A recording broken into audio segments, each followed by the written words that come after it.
Hi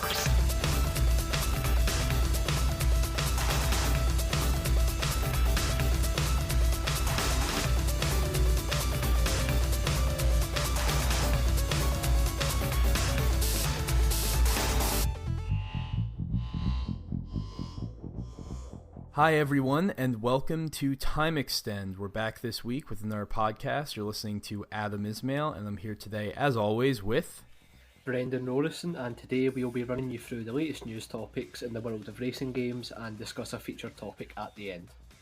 Right, and we'll just get straight into it because last week was a pretty eventful one.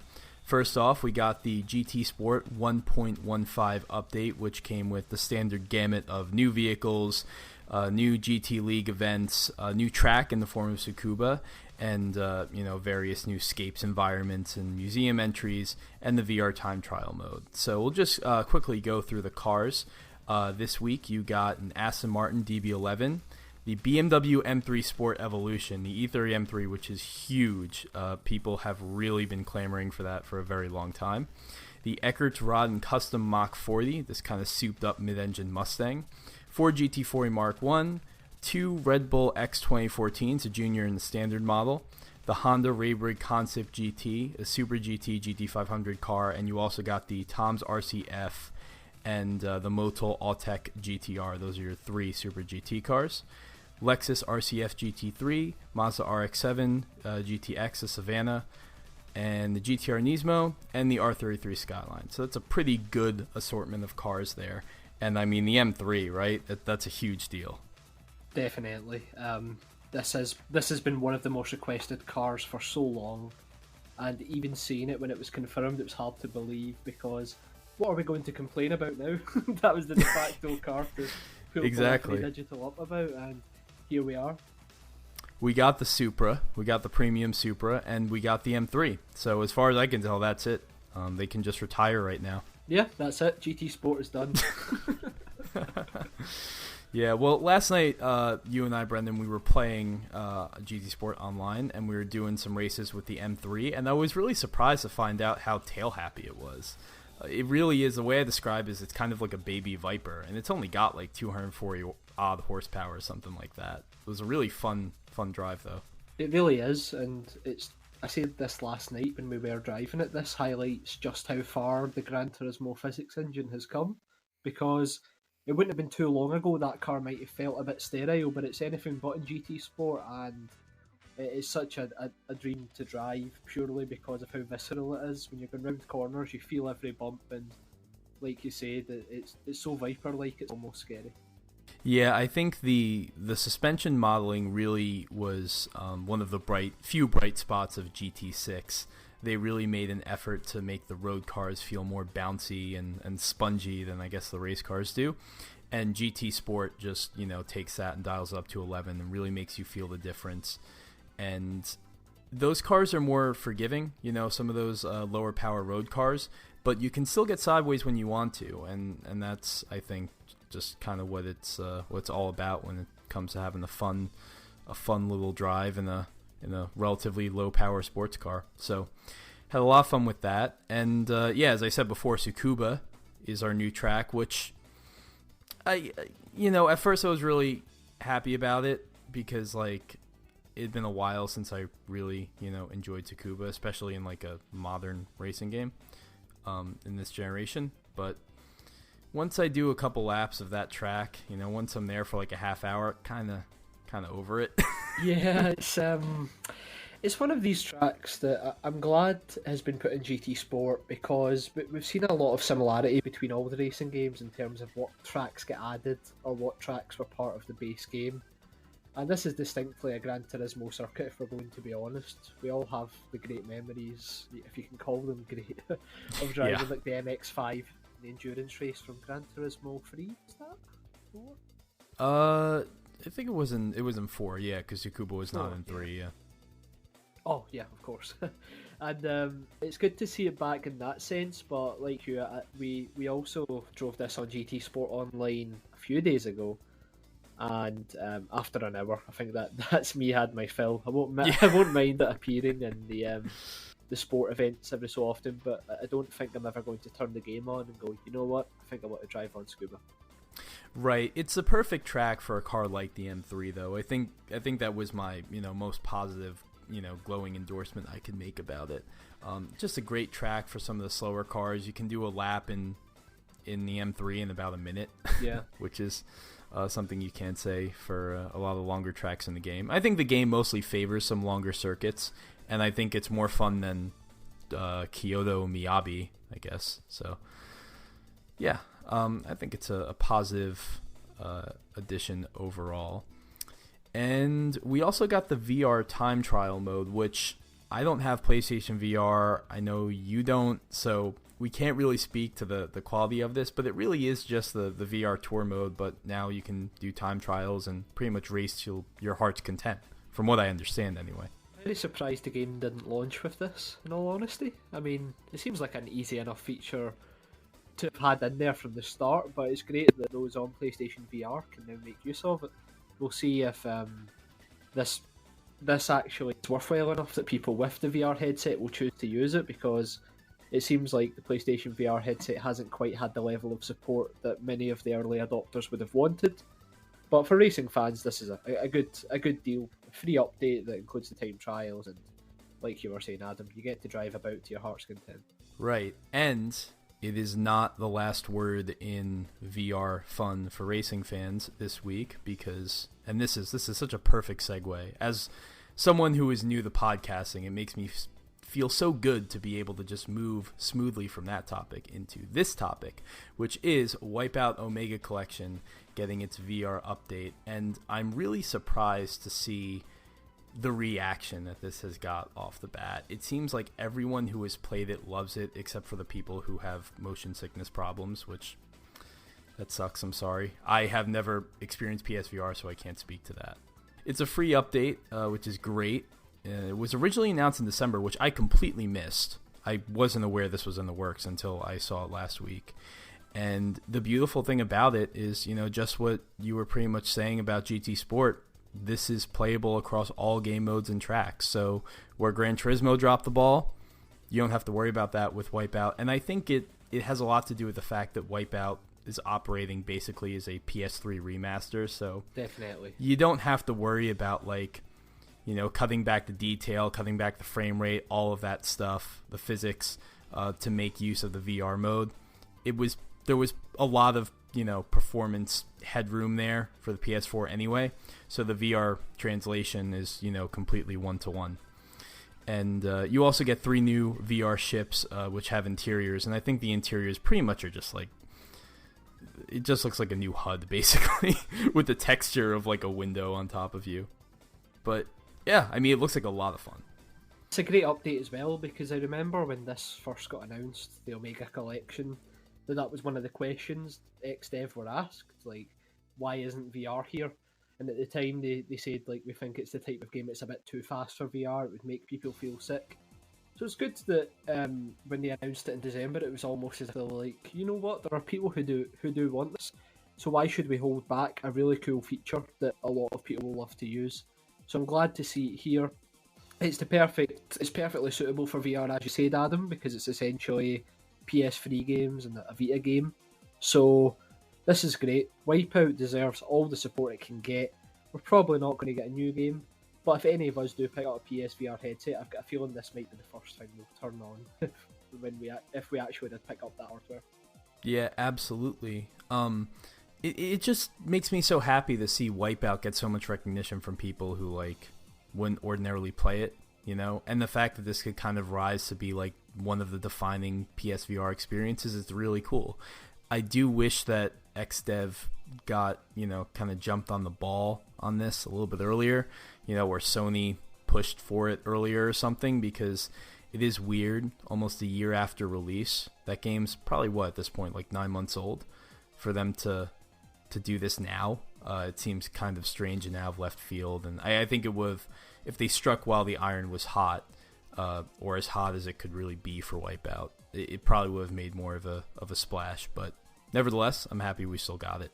Yeah, I mean, with Omega Collection, when it first released, it seemed like Sony were struggling to come up with a a marketing point for the game, and ended up framing it as like this PS1 collection for some reason with the special edition slipcover they had. Yeah, it was very weird. Yeah, and this, like you were saying, this would be the perfect thing to talk about. And if it did come out, even if you didn't have a PSVR headset, you could think, well, this is obviously to show off the PlayStation VR, but the game's reduced in most places now, and it fell out of public conversation, so this will give it a slight boost, but it's just a bit of a missed opportunity that if they had that PlayStation VR support on the front cover, it might have helped the game even more, because it did sell well in the UK, but I'm not sure how it did elsewhere.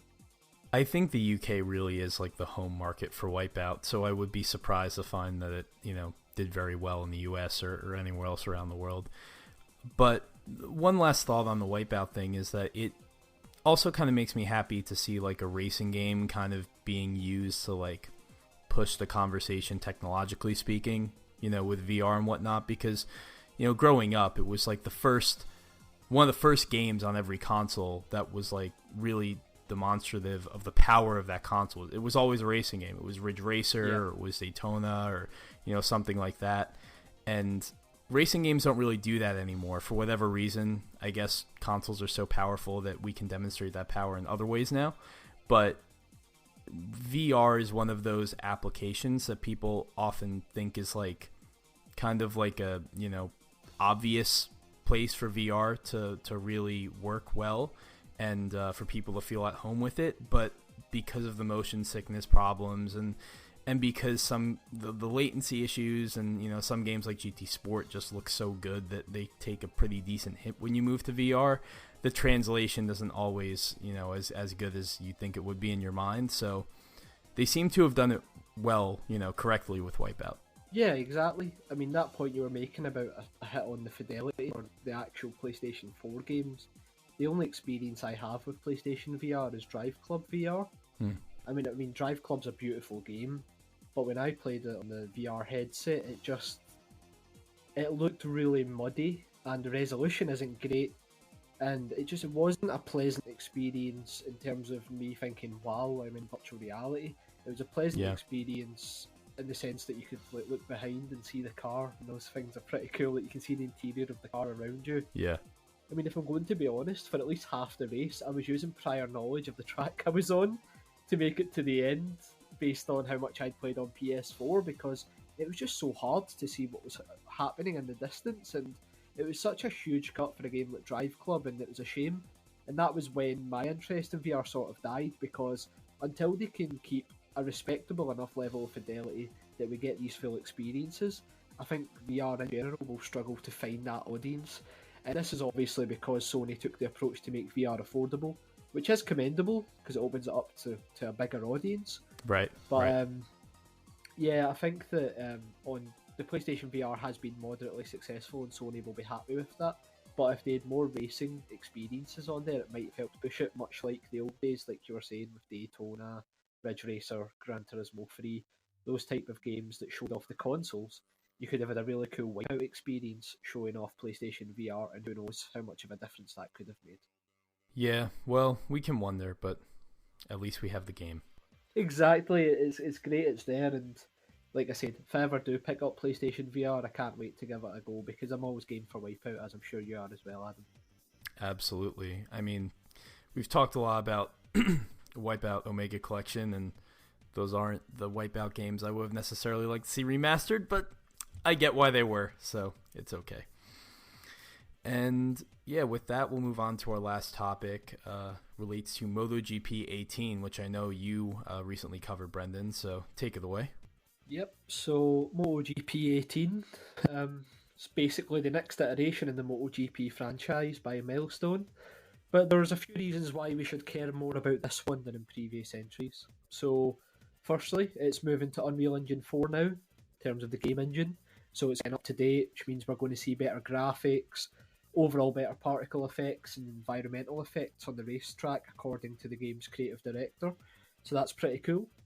Number 2, it's going to be releasing on Switch, and this is great news. Yeah, exactly, more racing games. It's even better news than the previous crappy Milestone ports that have been on Switch, because Unreal Engine 4 is natively supported, So by that factor, we should see some better quality here. I don't want to make too many assumptions because it could still turn out not very great. But the fact that they're using a natively supported engine does have me hyped. And the final point I just want to bring up, and it's more of a philosophical feature the creative director brought up by stating that he sees this as a reboot for the franchise. And I mean, I don't know about you, Adam, but my Twitter feed's constantly full of people asking for a reboot of MotoGP. Yeah, exactly. This is what the world really needed. Right beside V-Rally 4. Yeah, this is V-Rally 4. Yeah, I haven't played the MotoGP game in a very long time. I think the last one that I toyed around with was a demo for like 11, back when they were naming them like MotoGP 1011 or something like that. It was weird. Then they were published by Capcom, and I don't know who was developing those games. But yeah, I can't speak to where MotoGP has been recently because I haven't played those games. But yeah, I mean, I like motorcycle racing games. I always have. I used to play MotoGP 02 was like the last one I got really into on the Xbox, and it was a lot of fun. And I mean, MotoGP is a fantastic racing series. Like, I don't know how you can engineer a series so that every single race comes down to the same two riders in the final corner battling for the lead every single week or 2 weeks. It's amazing. Well, hopefully that transfers to MotoGP 18 as well, because it's an interesting series to me, because I quite like motorcycle racing games usually, but I've not really played any of the more recent ones, and with the promised drone scanned tracks and laser scanned rider faces, I mean, Yeah, that's a big deal. Definitely. It's all about authenticity at the end of the day, and for fans of MotoGP in real life, those are some pretty big aspects of the game, I would say, because if the Codemasters Formula 1 games looked really good in terms of the tracks and also the drivers, it just makes you feel more part of that world. So Absolutely. although we have a joke about this laser scanned rider faces and stuff, I mean, this is what we want from a motorsport series guided game. We want to see the actual series represented as much as possible compared to its real life counterpart. And they even brought that up when they were talking about the career mode briefly, saying that they've started working on ways to develop your bike over time. And the aspects like that keep people coming back, because let's be honest, when it's these single series racing games, it's very easy to do one single full season and then drop it. So you need to find a way to keep players coming back. Yeah, when you're talking about, the little things that kind of make it feel more authentic, like the rider faces and whatnot, just reminds me, like, every couple of years, Codemasters will add this, element to F1 where, like, you'll have to answer questions from the media and stuff like that. And then the next year they'll take it out and then they'll put it back in there. And, like, I always get upset when they get rid of it, though, because I love stuff like that. I mean, it's totally inconsequential. It doesn't matter at all. It's just this, fake, morale meter that really doesn't affect anything. And it's the same thing in, like I play MLB The Show, or, I have a franchise in that game, or any sports game you can think of. I love that stuff because it is just window dressing, but if you really appreciate the series, it makes a difference. Yeah, definitely. Totally agree. Yeah, so I'm excited to give it a try when it comes out on the Switch. It is weird to think about, like, a serious motorcycle racing game like MotoGP on the Switch, but I want racing games on the Switch, so I will always stand up for that. Yeah, well, I think that's really all we can say about MotoGP right now, because it was only just announced and we won't see it until June. It's good to see another racing game on Switch, even if it isn't really suited to the platform. I'm just hoping that the more racing games that appear there, the more other developer like we need to get in on this action. Absolutely. It can only mean good things. With that, we'll continue to our featured topic, but we'll take a little short break first.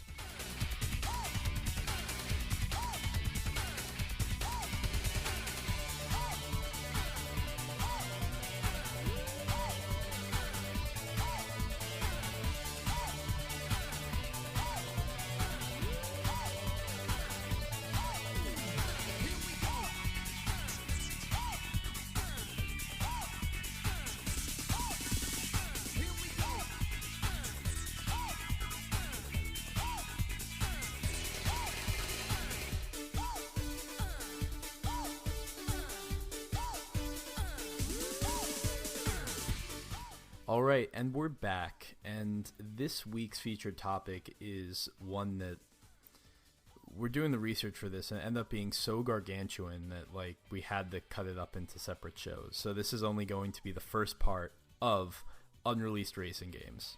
Unreleased or canceled racing games.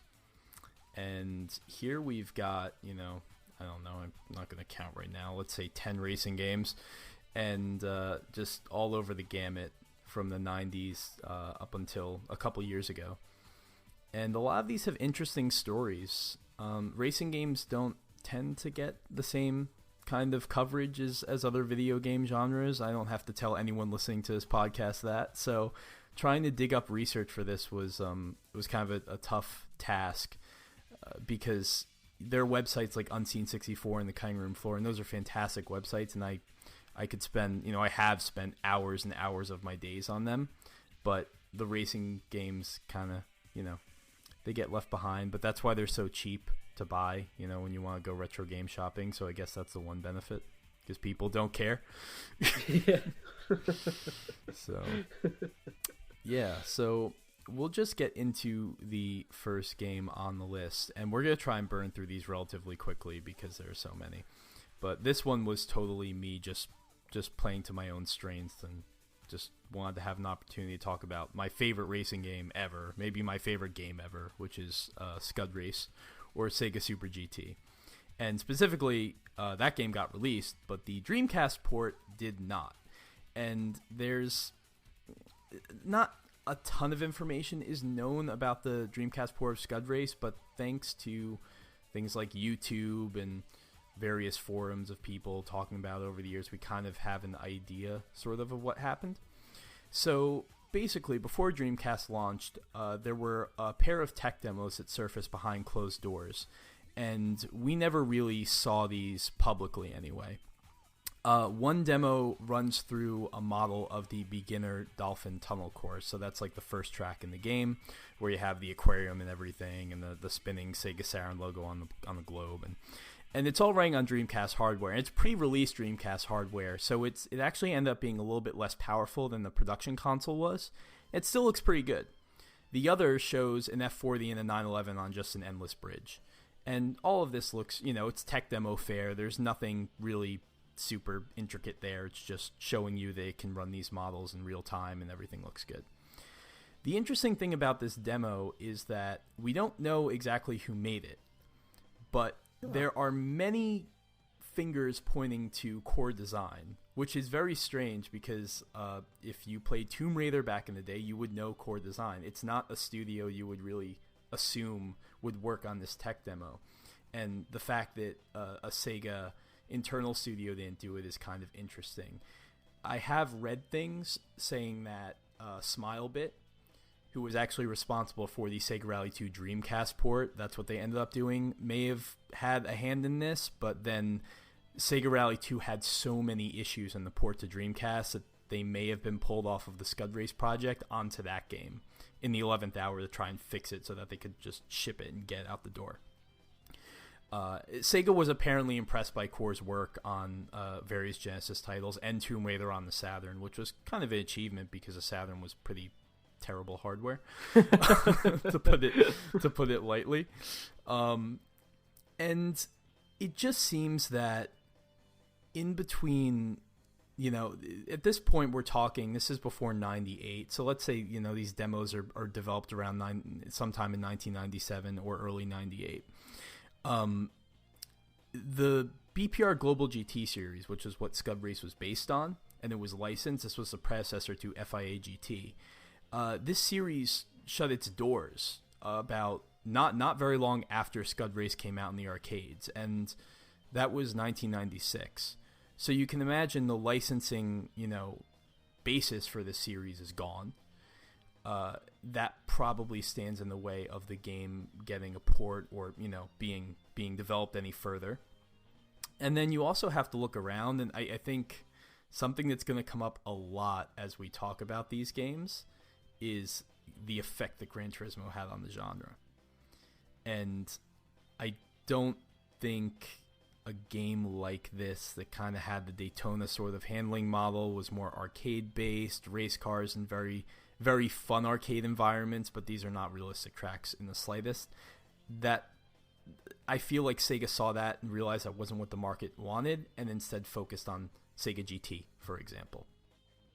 It seems like a good assumption because I think Gran Turismo did start that trend of gamers favouring more realistic racing games, and that wasn't Sega's wheelhouse at all. Like you were saying, like Scud Race, Daytona, Sega Rally, they might have had elements you could argue of realistic racing, but they were more focused on pure fun. And it wouldn't be a surprise then if Gran Turismo did influence this port never actually getting released. Yeah, and I think if you want to kind of take stock of what types of racing games Sega was good at and the ones that it wasn't so good at, just play Sega GT. It's not a very good game. It has a lot of problems. I wrote a retrospective on GT Planet about it, and I could talk forever about all the ways in which that game is a broken, wannabe Gran Turismo. And it's a shame because Sega does make, obviously made fantastic racing games. And maybe if they put the right studio on it, Sega GT could have been something great. But instead, we missed... I won't say Scud Race died so Sega GT could live. We don't know enough to say that definitively. But there were a lot of Model 3 titles that never made it to Dreamcast that a lot of Sega fans are upset about. The main two in terms of racing games being Scud Race and Daytona 3. And I think a lot of people were disappointed to not get that home port because, Scud Race, when it came out in 96, I actually have this Next Generation magazine, which Next Gen is like the US version of Edge. And they did this whole feature on Scud Race, and you can tell how excited they were about this game, just what the Model 3 hardware meant in terms of like how beautiful that game looked, how it felt, how it ran. It was just light years ahead of any other hardware at the time. Consoles, PCs, other arcade boards, what have you. It was the future. Sega was doing that all throughout the 90s, so the Dreamcast was a pretty good contemporary for Model 3. There are differing reports on like, oh, it's less powerful than Model 3. Oh, it's a little bit more powerful. No, it's nowhere near. I've played enough Dreamcast games to know that the Dreamcast could approximate a Model 3 game, and you wouldn't really notice any difference. So, just a quick question then about Sega GT. Who actually developed that?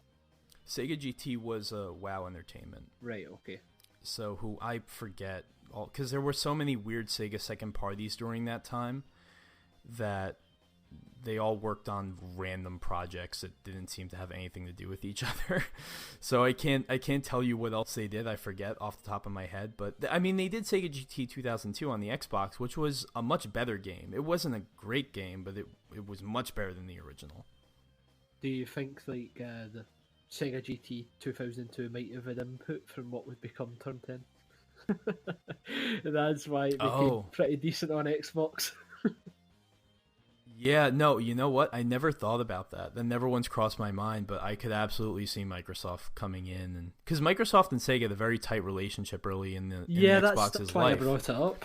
Yeah. Yeah, there were all those rumors, and I don't think it's a rumor at this point. I think Microsoft was trying to work out some deal with Sega where it would have either bought Sega or bought, Sega's development capability, something like that, something that was further than just a close partnership, and it never materialized. But you still did get all of those exclusives on the Xbox: Sega GT, JSRF, Panzer Dragoon, Orta. It's basically the Dreamcast 2 that we never got. Yeah, for the first couple of years anyway, and then Sammy bought Sega, and everything went to hell. Yeah, we don't talk about that. Yeah, it's another story. I like that we already spent 10 minutes on that game. Oh my god, I could talk forever about it. It bodes well. But we'll move on. Yeah, it bodes really well. This is gonna be a great 6-hour podcast. I'm gonna have to like up my SoundCloud subscription just to be able to store it all online. Well, I don't think this one's gonna be a quick one either. No, this won't. If Scud Race is your personal passion project, then mine's is Blur. and we did talk about Blur briefly in one of the previous podcasts, but we're going to specifically talk about Blur 2 and what we know about that game and what we knew about Blur as a series that may have ended up showing what Blur 2 would go on to become. So I'll start off with a brief history lesson. I promise I'll keep it brief. So Blur as a series was basically Activision's Call of Duty. Their words, not mine, for the racing genre. They wanted Blur to become a huge game in that market, and they marketed it as such even when some development turmoil was happening in the background, whether the game was going to have a story mode or it wasn't going to have a story mode, and then they settled on social Facebook features or something. That's a good replacement for a story mode. Yeah. Facebook contacts could replace any in-game characters you would ever want. Exactly, and you could share pictures directly to Facebook, so who needs world building? Fantastic. Yeah, so basically that's what Activision seen Blur as a series as. They wanted to take the first game, use it as a platform to build it further. Most of us will know the story about how that actually went. Blur pretty much bombed, didn't finish the 10 sales for any region outside the UK on its first week. And even though it's loved by a lot of people, the game didn't sell very well.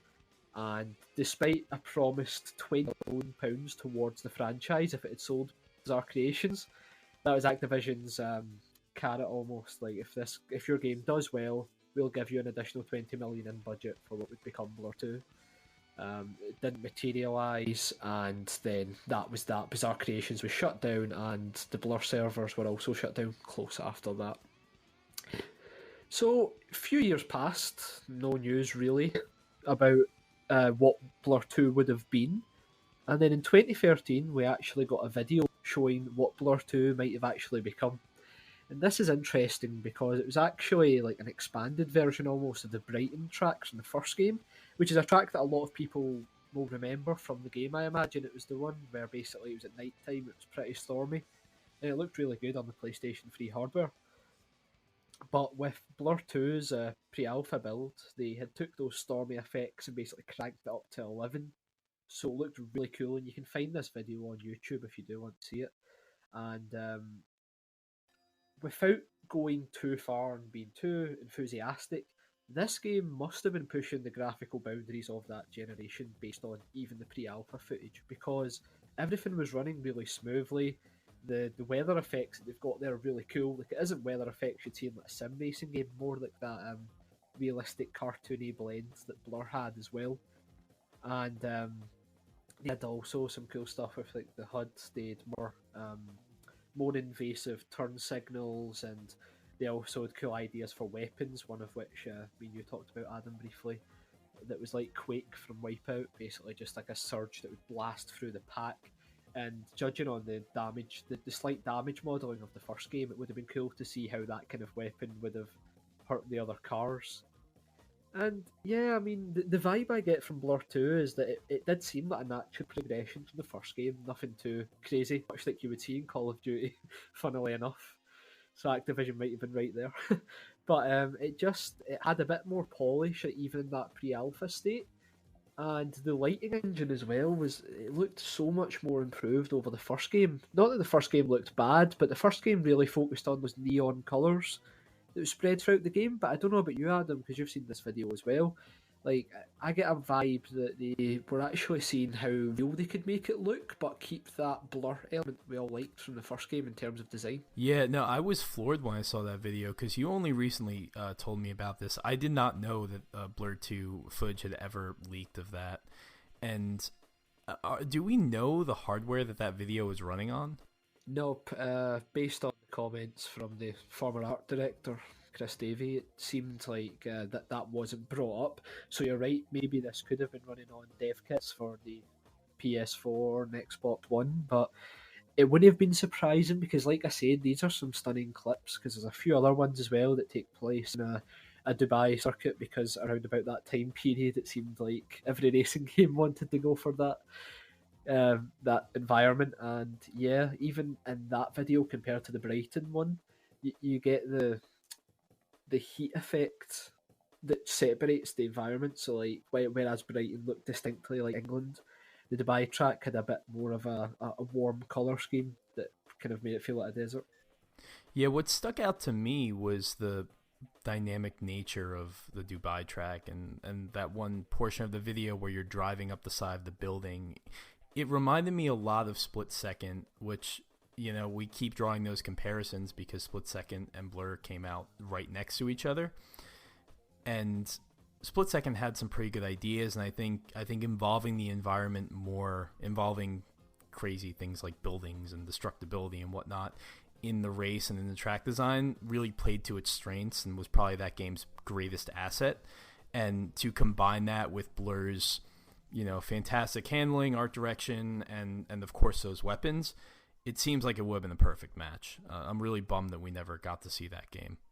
Yeah, definitely. I think the comparison to Split Second is pretty interesting because I imagine if those games coming out around about the same time period, what would have been Black Rock Studios at the time would have been looking at Blur, and Bizarre Creations would have been looking at Black Rock Studios.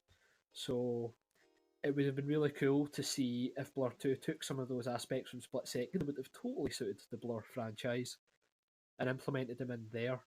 And even from the showreel we're talking about, videos seeing like the snowy environments and stuff as well, it seemed like they were ready to take Blur a step further from what first game was and actually take it on a world tour almost.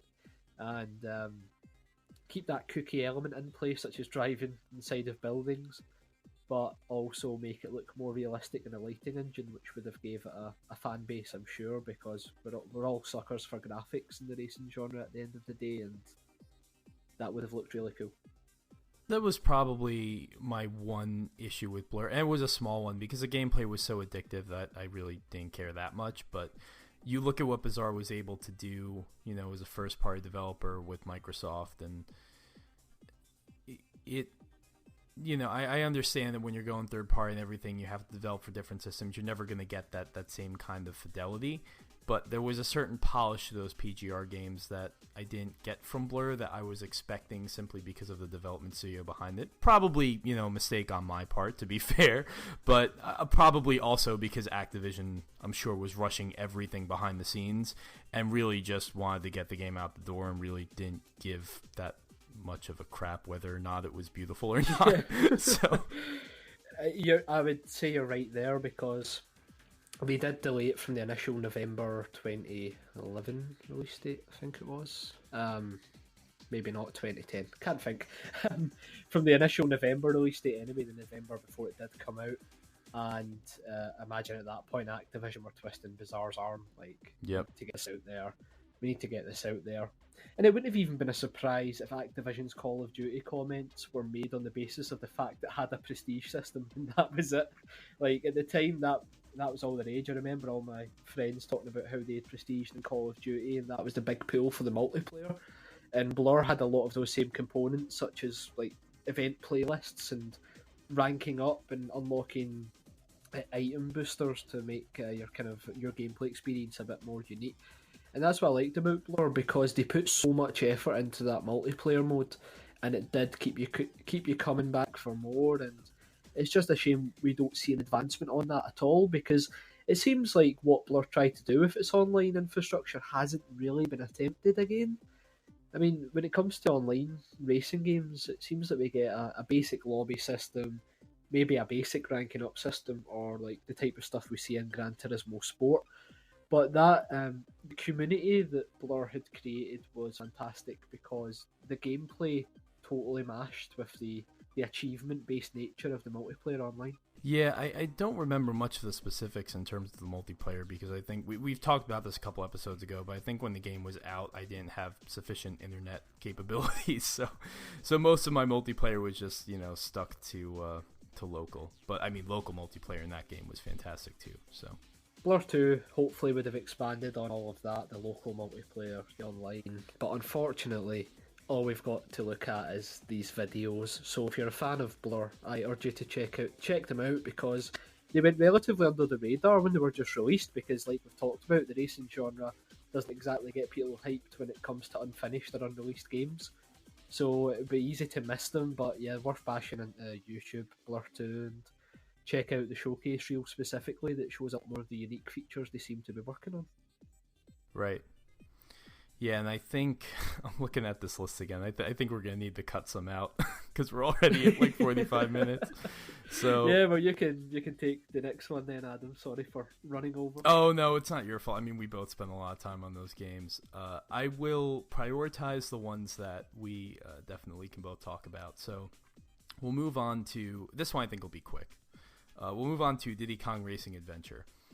Now, this is going to highlight something that we'll probably talk about on this later again on this podcast, or maybe the next time we do this show, which is that Rare being bought by Microsoft screwed up a lot of things that were seemingly in progress at Nintendo and Rare at that time. It completely, I don't know if like, you know, one day people from Rare came into work and all of a sudden there were like Microsoft guys standing in their office or what. It seems like everything was completely just, everyone was caught off guard because like every project just got, you know, left and just upended. But the important thing to note is that this is Diddy Kong Racing Adventure on the GameCube. This is not to be confused with Donkey Kong Racing, which was a Rare-developed title that was announced at Nintendo Space World Conference in 2001 that was canned when Microsoft bought Rare in 2002. So this game actually was not developed by Rare, the Diddy Kong Racing Adventure. Donkey Kong was, this one wasn't. This was attempted by Climax Studios, which actually, to bring it full circle, I remember they made MotoGP, I think back in 2002. So that was the one I played. It was definitely a Climax game. So they had some racing experience. The thing is, though, this game was never announced to the public. And they had some ideas for it that you can actually go on YouTube and see videos of all of these things. And some of them expanded upon ideas that were being bandied about for Donkey Kong Racing, and other things were kind of just like more off the wall. So it would have expanded upon Diddy Kong's Racing Adventure mode, which I think was like really the you know, crux of that game, what most people remember most and really enjoyed. Different vehicle types with weight classes, so kind of, you know, piggybacking off of what Mario Kart did very well. It would have had rideable animals, which brings up an interesting philosophical question in the world of Donkey Kong, I guess. There would have been special character-specific attacks. Stunt obstacle course modes were in the cards as well. So it would have done this thing where, also similar to Sega GT 2002, to bring it around, where you would be in a certain area and it would have been in like black and white until you like freed it from enemy control. It just reminds me of how in Sega GT 2002 you had those like Chronicle races where like you start out in the 70s and everything's like all old and everything, and then by the end of the race it's like color and whatever. And yeah, so we actually didn't know about this game for a very long time. The first video of a development build surfaced for it in 2016. And my main takeaway from this is, like, how many times, I mean twice, obviously, but, like, Nintendo really wanted to develop a sequel, get a sequel to Diddy Kong Racing out, and it just never happened. And it's a shame because, like, there are a lot of people who obviously love that game. I think early on it was kind of like sort of like the seen as the poor man's Mario Kart, even though it was way more ambitious. Totally. People don't really pay attention to that. They just kind of see a game with Diddy Kong in it, and they don't, you know, they kind of look at it as like the lesser Nintendo property. But it was very ambitious. And then when they came out with the DS re-release of Diddy Kong Racing, I fell in love with that game all over again. Yeah, exactly. I mean, that was my most prevalent experience with Diddy Kong Racing, was the DS port. I didn't have a Nintendo 64, so I know, blasphemy. Not really, that system sucked. Move on. So yeah, I played Diddy Kong Racing on the DS, and it still held up perfectly fine, and it was great fun. And just reading about what could have been for this adventure title, it sounds like they would have expanded on the elements people liked and what separated it from Mario Kart in the first place. Yeah, and I think the really funny thing about this tech demo, which you can see online, is that it was actually running on Xbox, because I guess that's all Climax had to work with, which makes me think that like either they were doing this to pitch it to Nintendo, and it got very far along without them actually making the pitch, and maybe Nintendo turned it down, or like, I don't know, they kept trying to convince Nintendo that this was a pitch worth enterprising, and it just didn't happen. But very strange. Diddy Kong Racing deserves more respect. I don't know. I'll admit, like, I was one of those kids when I was younger where, like, I didn't really pay that much attention to it, but, like, as I got older and, like, realized, the N64 was it was, in terms of performance and it was a pretty hamstrung console. It really didn't have a lot going for it, so the fact that they were able to pull all of that off on that system is pretty impressive. Yeah, it's one of these ones as well where Diddy Kong Racing done a lot more than Mario Kart 64, but Mario Kart 64 is thought of more fondly, and even now that's the case. Like, the Mario Kart games are so focused on simply offering racing that games like Diddy Kong Racing and even Crash Team Racing on the PlayStation, they were a lot more interesting to me up to a certain point, because I like the fact that they were taking that kart racing kind of subgenre and expanding it. And yeah, it's a shame that doesn't seem to happen much these days, even with the Sonic racing games and stuff we get. They're all very focused on, like, missions or regular racing, but the adventure aspect is something that was really cool about Diddy Kong Racing, and especially being able to play it on the DS and stuff as handheld was really appealing for me, and I put in quite a lot of hours. Yeah, the last thing I'll say about it is it seems to be reflective of this, something I noticed like last year, to take off my racing game hat and to put on my general video game fan hat.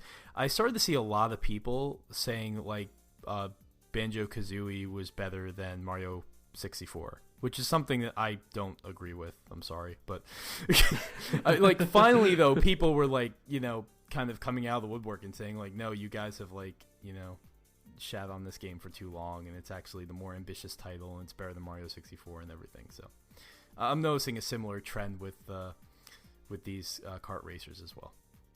Yeah, it's hip to be outside the loop and have a favourite that isn't the mainstream favourite. Right. Yeah, so with that, we'll move on to our next title. I'm actually going to skip down the list a little bit here and just prioritize. We're going to talk about Burnout Paradise. And I know what you're thinking if you're listening to this podcast. But Adam, Burnout Paradise came out. We just got the remastered one last week. It's actually come out twice by this point, so you must be drunk or something. But I'm not. And the reason for that is Burnout Paradise had a lot of DLC that probably wasn't, like, completely developed. Probably was just in the planning stages, at least half of it. But they had a lot of ideas that didn't come through. I mean, we definitely know that some of this was real and did exist. So Big Surf Island was only supposed to be the first of a series of islands that would have, had a bunch of different gameplay styles and types.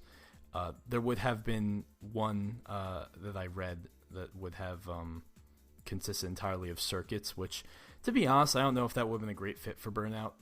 I mean, I'm sure it would have been absolutely insane circuits, and they probably would have been fun, but I don't know. That one seemed kind of weird to me, where they had, like, a lot of F1 cars and stuff.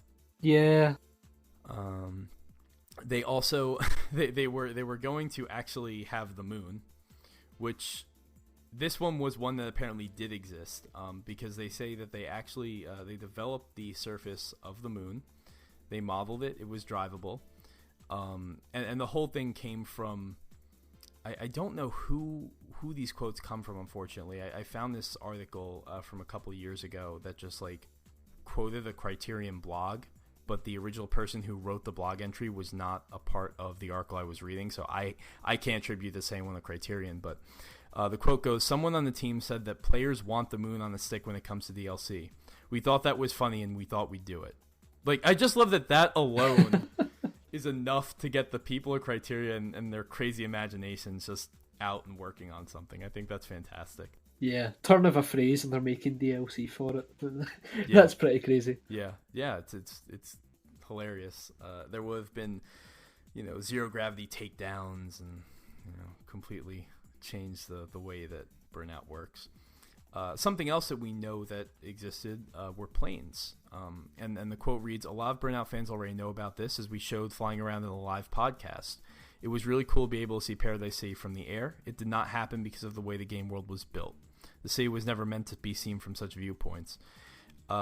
Yeah, I can definitely understand why that one didn't happen, because I'm sure they must have been like really excited to try something like that. But if you don't design the game world with the idea that it needs to be visible from all viewpoints and all angles and completely, explored from that perspective, it's not going to work. Yeah, it seems a bit over ambitious because, like you're saying, if the game wasn't built to support planes, it's quite a large element to patch in. Even if you've got the planes working, which would be the easy part, it's like they've said, getting the city to be able to be viewed that easily, it wouldn't have been easy. And I remember a quote, I can't remember who exactly said it, but they said like the final code for Burnout Paradise, once everything had been added, was basically being held together by bits of sellotape. It's like the game's been like manipulated so much from the original base, right? It could break at any point.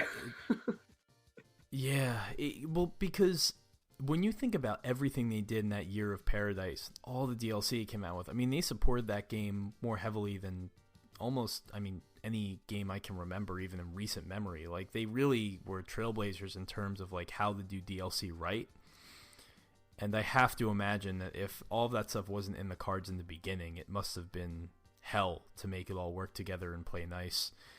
It doesn't, I guess, some of the issues I have with some of the DLCs, like motorcycles, for example, not really being able to do the same events as cars and like compete against the cars, like, it's easy to see why they ran into issues where like certain aspects of the game had to kind of be like sequestered from other aspects. Exactly. The bikes are one of those additional pieces of content that would have been great if they're integrated with everything else, but because they were sort of standalone, I'm not sure how many people who actually got into the bikes element of Burnout Paradise. It's a bit of a shame, but it was a big addition anyway, like alongside all the other stuff in Year of Paradise. So planes would have been great. I can see why they aren't there. Who knows, maybe for Burnout Paradise 2 we'll see it. Yeah, the last thing that I want to mention, and this was actually the one that I read that got me most excited, was time travel. So it goes, not many know about this, but it was discussed on a certain day, a time portal will have opened up on the island. When you jump through, you have found yourself on Big Surf at another point in history. Maybe the Wild West. You could have done some challenges and jumped back. I mean, it's really just another island, but it's like, an old-timey island. I think that's awesome. I think that's really cool. I think it shows just how much of a bunch of fans the Criterion guys must be of Back to the Future, because we got that car as part of the Legends DLC. Yep. And this just sounds like they were watching it in the office one day. They were like, that could be cool. And they're right, it would have been really cool to go back in time. But it's so far out there that I'm wondering, like when they were looking at Burnout Paradise, what it was at the time, the fact that they felt they could integrate time travel into that is pretty impressive. They just have, like, clearly they had the most hyperactive minds of, like, any developers in the world. And just the ambition to try and recreate all of these things that they loved, from their childhood or over the years or whatever in this game, for it to be just this, like, repository of just like so many different references to different movies and media and everything in a racing game that was also really good. Like, no one has ever tried anything like that before, and this seems to be one of those cases where, like, all of these ideas, obviously, like, they were never going to get through all of these things. They were going to maybe do 2 of these at the most, if they could. They already did so much in that year of Paradise alone. So, yeah. Many of these I'm sure were in the conceptual stages and them just playing around with ideas, probably for the next Burnout if they were going to make one. But it's really cool to hear about. The one thing that I'll add, kind of as an aside, is that for Burnout Paradise they did 2 streams, Criterion, and one of them was like they're playing online with people, which was like, I mean, that was fine, and they, it's cool to see those guys do that, and they have some interesting things to say. But the one that's just like the studio stream, the studio playing the game and the interviews with the developers and whatnot, and the programmers and the art directors, incredibly fascinating. I didn't know that much about Burnout Paradise, and you learn a lot about the game, and they just completely spill all the details, and it's very insightful. It's like an hour long, so I recommend everybody go watch that if you enjoy Burnout. Yeah, it's a good recommendation. I'll need to get watching that myself, actually. I've got it in my watch list on YouTube, but I've not quite got there yet. And just to briefly bring it back to when we were talking about the level of support that Burnout Paradise has had, I always remember when I was playing through the game for the first time how amazed I was when they changed the title screen of the game. It's such a small change, but at the time, in that generation, it was like, wow, like I'd never seen anything like that before. And I wish I had the PlayStation 3 hooked up now so I could go back and check what they changed, but I'm pretty sure even the logo was slightly different, which just goes to show that they did ship Burnout Paradise, and then they were really looking forward to just improving on as many aspects of it as possible. It really was lightning in a bottle, I think, and that's why it's great that it's got a remaster that people can play on their PlayStation 4 and Xbox One. Yeah, it's the attitude that enough developers and publishers don't go into when they decide they want to support the game for X amount of years or a certain amount of time. It's usually just like, we'll do it, and then like the planning just falls through, or they kind of start to notice diminishing returns and they stop trying. But I think Criterion proved themselves that like if you continually develop an experience over time and you really put your heart into it and you come up with new ideas and whatnot, you're going to be rewarded. The fans are going to enjoy it, and the game only, it just got bigger and bigger from the time it released. And it wasn't one of those like Drive Club type situations where a game came out and it was broken. The game came out, was perfectly fine and great, and then like all the DLC just made it, loads better over time. Yeah, exactly. It seemed like Criterion, if they were allowed their own way, would have just kept adding and adding to it, because they did have that imagination where they didn't feel constrained at all, because they obviously felt Paradise City and then by extension Big Surf Island allowed them to do exactly what they wanted with the game, even time travel. Time travel. It's really cool. I really think that if they'd somehow managed to implement planes and stuff, the game would have been even more ridiculous. But Burnout Paradise as it is already pretty much fantastic. Right. Yeah, so with that, I want to move on to the last two games we're going to talk about, which are tied in a very strange way. So the first game I want to talk about is an N64 racer called Rev Limit. And this is actually one of the more infamous unreleased racing games on this list because it was in development for so long, and it's actually like, because Nintendo fans are so rabid and just crazy about everything, they have done a lot of research on this game, and I think the prototype for it sold a couple years ago, fairly recently, and was kind of this big story all over the place, like, oh, this unreleased Nintendo racing game finally surfaced. It wasn't developed by Nintendo. It was actually developed by a company called Sega Corporation, which I think did a lot of like NES, Super Famicom, mostly Japanese Nintendo, and probably some like 16-bit Sega titles as well. And it was in development for a very long time. So, this game goes back to the N64's birth. And then Nintendo was working on the 64 disk drive. So they expanded the game to take advantage of that hardware. And then the 64 disk drive kind of came out in Japan and had like 3 games and fizzled out completely. So then they downgraded it back to the N64. And then just like around 1999, it just disappears. It just completely vanishes. And the prototype that I was talking about was discovered in 2016. And it is also dated 1999. So, yeah, figure a good 4 or 5 years of this game just being worked on and then just, I guess, not being good enough or something. It's very strange. Especially when you go back and look at some of these like more obscure Japanese developers, it's really hard to figure out what's going on because the communication obviously isn't like, we don't have developer diaries and stuff in languages we can read, and from watching the video, it definitely looks, it's dated 1999 as I said, and it definitely looks very unfinished. Like, I don't know, maybe it's because they had like pumped it up for a 64 disk drive and then they had to knock it back down again, but like they basically have like a track model, and they have some very rudimentary car models that are running like really like low poly, but you can't even view, like, the player's own car isn't viewable, and it's very slow and floaty with a choppy frame rate and pop up all over the place. It doesn't look good.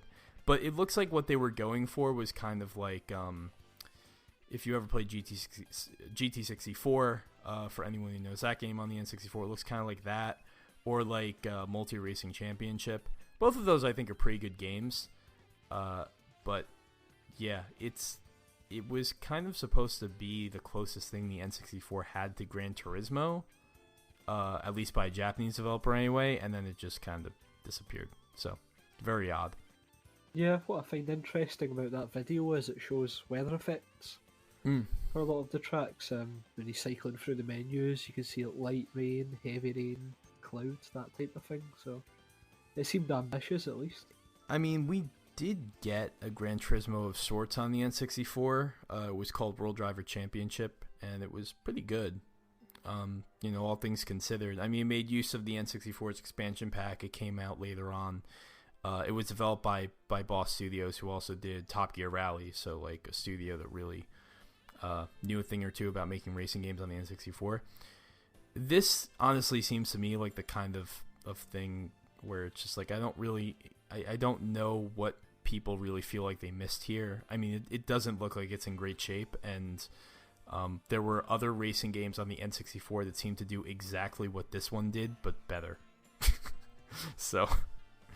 I mean, it had unlicensed car models that were, just like in Top Gear Rally, they were copies of actual cars. So I mean, it's not like they had tons of money and everything behind this. I mean, maybe because it was a disc drive title for a little while, Nintendo was trying to really like promote it and maybe funded the game that way. But yeah, I don't think we really lost anything here. But I think what's more interesting is the way it kind of feeds into the next game on this list, which is barely a game, I guess. This is me reaching a little bit, but I think it's reaching for a good reason, because this could have been a very big deal back when the GameCube launched. So, at Space World 2000, the world got to see many of its first examples of GameCube games. You got Mario 128, and there was the first Zelda tech demo that looked nothing like Wind Waker would end up looking like, and Space World was Nintendo's opportunity to really show off all of its hardware. It's kind of like its own Nintendo Directs before there were Nintendo Directs, but they had much more going on because it was an actual conference. And there they showed this tech demo that doesn't really have a name, and I don't know if the internet has named it this or if this was actually what it was called, but we know it as Cars. It's just Cars. The tech demo just consisted of 3 car models. You had a Viper, a Ferrari F50, and just this generic F1 car. Looked like it was from the mid-90s. Reportedly 12,000 polygons per model. And the demo is moving at 60 frames per second. There's 2 parts of this demo from what I've seen. One is just kind of like in almost like a Super Mario 128 fashion. It's like they have 3 cars on screen, then they have 6 cars, and they have 12 cars, and they're just showing you how many cars they can put on screen. The other part is actually a Viper moving, but for whatever reason, I can't find that clip on YouTube. I can only find the clip of the 3 other cars, so we don't actually get to see any, motion. But what's interesting about this is that people are trying to figure out where this demo really came from, and the most information we have on this goes back to like 2001. So people really haven't followed this lead very much, but it was initially reported to have been created by a Nintendo of America team called Nintendo Technology Development. They, from what I have been able to tell, are more like R&D. Like, they're not really a development studio. They're not NST, which did like 1080 Avalanche in those games, or Ridge Racer 64. So maybe it was more of just meant to be more of a tech demo. But then I've also seen things saying that it was actually developed by EAD. And if it was made by EAD, first we have to kind of get past the idea of like Shigeru Miyamoto's studio making a racing game, which I find really hard to believe. I don't think that would have happened. I've also seen things that Rare was maybe linked to this. So like it's, there's a lot of different ways this could have played out. There were apparently rumors at this time that Rare was working on a GT killer, so to speak, before Microsoft bought them, which again feeds into the rumors of Rare doing everything under the sun if Microsoft didn't buy them. Ultimately, what I can take away from this is two things. One, somebody pointed out that a very astute observation, which said nearly every demo at Space World 2000 came true except for this one. They all became real games. So why would they go the trouble of licensing these cars? I mean, I guess maybe they didn't have to license them technically, but why would they go the trouble of modeling these cars if they weren't going to use it for something like that? And second, again, it goes back to the Gran Turismo thing. I mean, what was bigger in racing games at that time, the late 90s, early 2000s? It was GT. And I can easily see Nintendo thinking, we're going to launch the GameCube. Nintendo's always been at this constant struggle to be perceived as like more mature, and especially at this time when like Sony was absolutely eating everyone's lunch in terms of like, realizing that gamers were growing up and they wanted games that were maybe more violent or more serious or more simulation or whatever. Nintendo probably was like, we want to get in on that and try to figure out a way they could maybe do it with a genre that was booming at the time, sim racing. So it's just one of those what-if scenarios. Like, I'm amazed this didn't happen, almost as much as I'm amazed that I've seen this footage. It seemed like an obvious idea for Nintendo to try and get on that hype train as far as realistic racers were concerned, and especially with the power behind the GameCube, it would have made perfect sense to get a racing game on the system. So, when you see this tech demo, it's hard to believe that out of all the games they did show, this was the one that nothing really came out of this, despite it being probably one of the most obvious games that Nintendo would want to get out the door. And you look at, a couple of years later, you look at the Wii's launch and notice that one of the first games that came out for it, at least in the US, was this game called GT Pro Series. Yeah, I remember that. Which also has a very interesting history because that was originally a GameCube game called GT Cube. That was basically, imagine Auto Modelista, but worse in every single conceivable way. And that was GT Cube. It was developed by, I can't remember the actual name of the studio, but they were called like MTO or something like that. They made all the GT Advance games on the Game Boy Advance. So, I mean, that's an example of like racing games doing really well on Nintendo console. I think those GT Advance games were huge. They had like 4 sequels. And it's so weird to me that like the Nintendo hardware least suited for a racing game was the one that got the most racing games. Yeah, so I think they really missed an opportunity here. I mean, surely, again, I don't think Shiggy was going to be wanting to make any racing games with licensed cars in them, but like some studio at Nintendo could have done it, and it probably would have been great. I mean, Nintendo used to make Ken Griffey baseball and the Kobe Bryant basketball games. They used to make like sports games. This wasn't back then. It was probably less of a weird thing than it might seem like today. Yeah, it'll just be lost to the confounds of time, and we'll never know. Well, until we get an official Switch racing game from Nintendo. Can you imagine that? Right. Well, I think that time has passed, unfortunately.